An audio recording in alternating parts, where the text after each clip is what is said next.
So as Peter said, that medical and health robotics has got massive application for robotics. So what I'm going to do here is just give you one example so you can see a tangible example where we think vision and robotics can actually work together. And that's going to be in surgery. So this was the first robotic surgery in 1985. It was a sort of minor procedure to go into someone's brain and actually with a radioactive source burn a little bit of their brain out to treat cancer. So since that point, robots have been used in a number of procedures. And there are kind of three ways that robots are used currently in surgery. There are telerobots. These are robots that are actually controlled by a surgeon. You'll see on the right hand side there a device called a Da Vinci robot, which some of you may have heard of, where the surgeon sits off to the left there with a sort of a games console and a screen, and the patient is off to the right.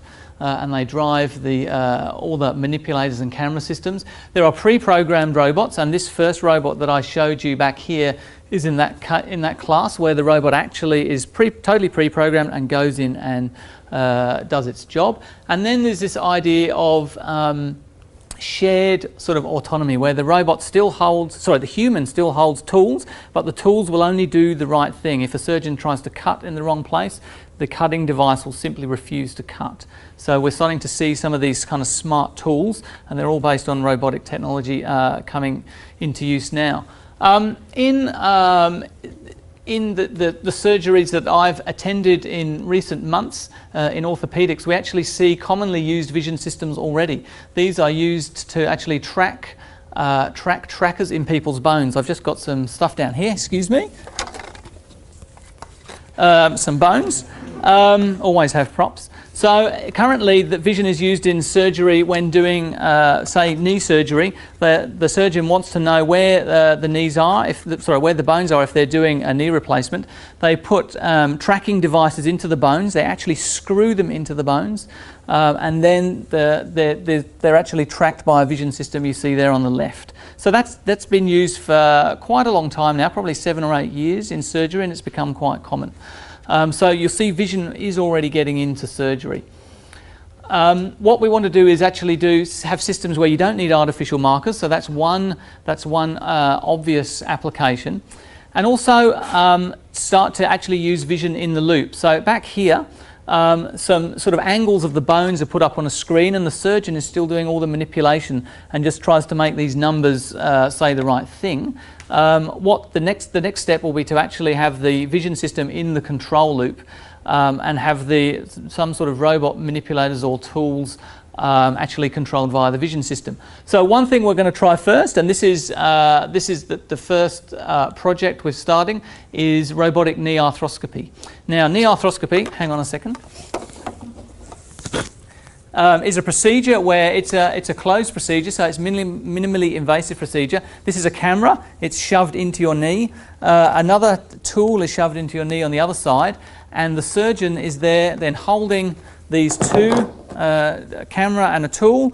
They're also holding your leg, and they're moving your leg around, and they have a foot pedal where they're controlling the cutting tool. So it's like they're almost a drummer. They're using almost everything they can possibly use. It's a very difficult procedure, and they could really do with some assistance and some robotic assistance. The key piece of technology required to turn this procedure into a robotic procedure is a vision system. So it's absolutely essential that the system sees what's going on. So there's a couple of things here: camera and tool navigation. You need to the robot system needs to understand what's happening in the knee joint. So we actually need to do some live 3D mapping. It also needs to control the instruments using its vision sensor. So the vision sensor at the end of this tool here, the data's got to come back to the manipulator that's moving it around, and there's a control loop there. And then there's one bigger control loop, which is the leg manipulation system. These sorts of procedures will actually require a robot to hold the leg. And that leg will move around, and it actually opens up the joint. So just another example here. You can't actually get into this joint when your leg's like this. The surgeons currently bend your leg. You're asleep, so you don't notice this. They bend your leg and actually open up the joint if they get in that side, and open it up if they want to get in that side, and they move it around like this. So the robot system would need to manipulate the leg while controlling controlling the tools, and it would actually be seeing how it's going with the vision system in the end of the camera. This is my last slide. So some people have been, as we've started this kind of project, people are saying, isn't it too hard? And the answer is yes. That's why we're doing it. We've decided to be bold. This is something that will take a long time, maybe actually beyond the length of the centre. Maybe we'll get a refunded centre.